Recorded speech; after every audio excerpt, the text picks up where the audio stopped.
Hi everyone, how are you? If you remember, last week's Ask Rob was about runner parking. We talked about those three gates that we have at the museum that we use for runner parking. Now this week, I want to talk about the one-way bus service that we have. They really play hand in hand, and I want to give you a little background of why we came up with the bus service.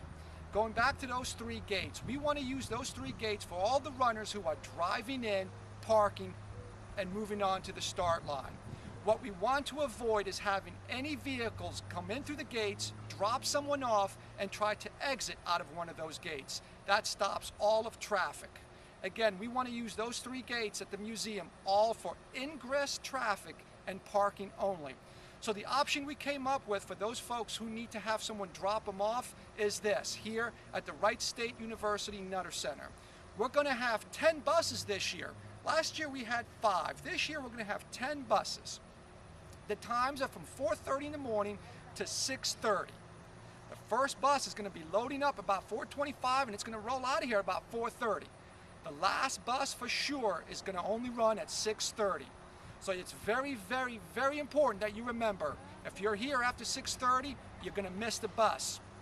You have to make sure you make arrangements as well. How do I get back? Or who picks me up, and how does that work?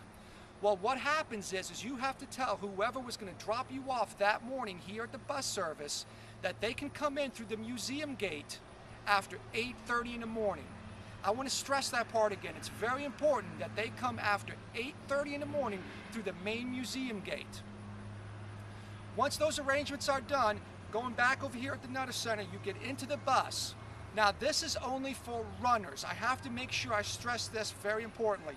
This bus service is only for runners, and please, runners, make sure you're wearing your bib. That's how we know who a runner is. So you can get on the bus and we'll take you straight there to the start line. It's literally about 200 yards away from the drop-off point to where the start line is. So runners, thank you so much for everything, and we'll see you next week.